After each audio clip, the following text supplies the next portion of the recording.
Hey everybody, Joe Joseph here for thedailysheeple.com, and this is your news shot. So, President Trump, one of the main beefs that I have with President Trump, not his ability to react on the fly to things, because as far as I'm concerned, all he is an honest guy, just as far as letting his or wearing his emotions on his sleeve, let's just say. But one thing that he is and is very heavy into is the police state. Loves the police state, breathes the police state, embodies the police state. He thinks that to solve all of our problems, by God, it is to empower the police well past the point that they are currently at. And in USA Today, there is a piece that was published that talks about Trump being expected to lift the ban on military gear to local police forces. They're talking specifically about the 1033 program. Now, if you don't know what the 1033 program is, you can find some different independent media sites that have done exposés into it. But a long story short is, it is a way to take military surplus equipment and provide it to local police forces at no cost to them.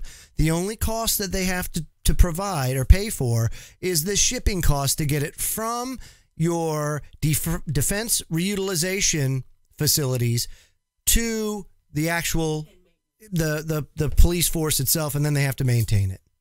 That's really all at that point. And you know what? These local police forces actually have the audacity to complain that, oh, you know, to own a Bearcat, why, this costs a lot to maintain. Oh, I'm so sorry. Yeah, military equipment. You know, when the federal government has a checkbook with a limitless balance to it, absolutely you can have military equipment like that. But municipalities don't work that way.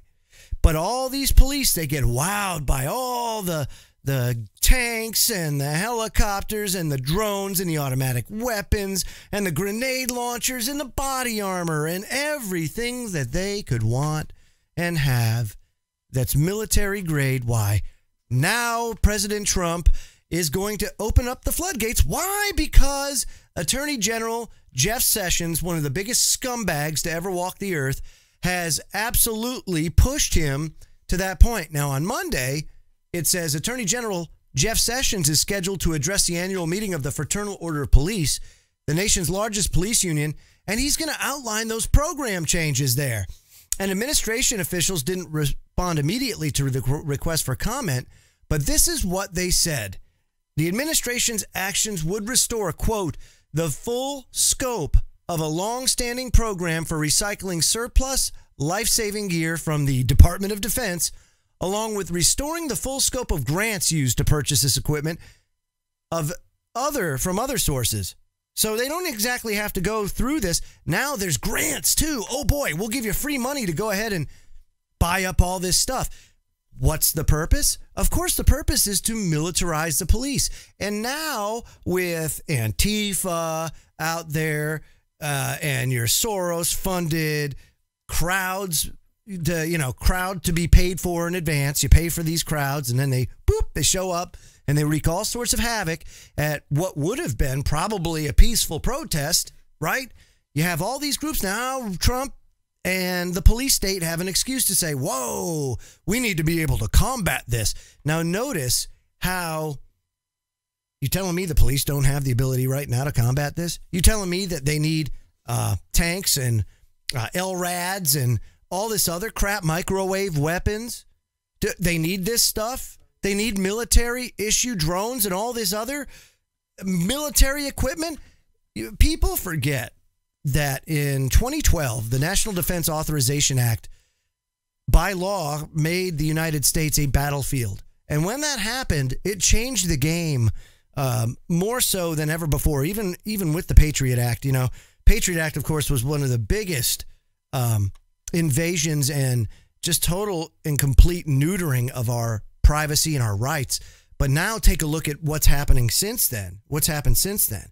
And now you see the rapid deployment of weapons and gear to local police in the billions of dollars per year and going to police forces and sheriff's offices of towns where you may have 1,000 people. What do you need a Bearcat for with 1,000 people?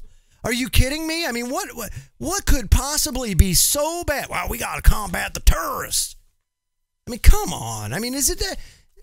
Folks, you can't be this passive when you have a government that is totally and completely circumventing what is the law of the land. And the law of the land is the Constitution. All of you civil servants out there, you should be absolutely be furious about this and not participate, and don't consent. Don't just be a stooge. Even if it means you have to resign, do it. Start doing it now, because I'm telling you, folks, there's some crazy stuff coming. Houston, that's going to be in the billions and billions of dollars to recover from all the damage down there as far as Hurricane Harvey.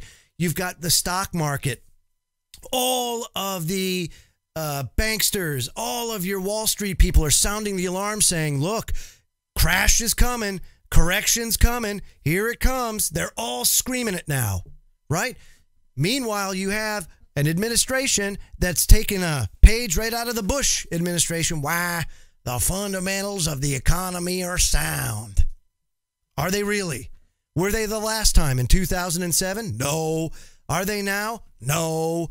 Is something bad going to happen? Probably. Why? Because that's the way they work it.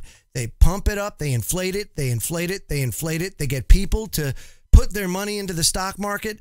Your poorest people with hopes that maybe, just maybe one day if they invest here and we put our life savings in this, why, by God, you know what's going to happen? By the time I retire, I'll be able to retire fat, dumb, and happy. And what happens? No, the rug gets pulled out from underneath, and the haves take from the have-nots in what are basically cyclical transfers of wealth until finally we have nothing left. And oh, by the way, when we do have nothing left and the masses finally do get pissed off, right? It's too late, because they've gone and they've totally and completely armed the local police and the state police and the National Guard to the teeth so that they can handle the crisis without any problems. And this is what is happening, and this is the stage being set. This is it. Here it is. It's all ready to go. So stay tuned, folks. I'm sure the road's about to get rough from here, but don't worry. Your local police force can handle it because they have an MRAP and they can get through that rocky road just fine. I'm Joe Joseph. This was thedailysheeple.com's News Shot. Feel free to comment below and visit our website at thedailysheeple.com. Have a great day.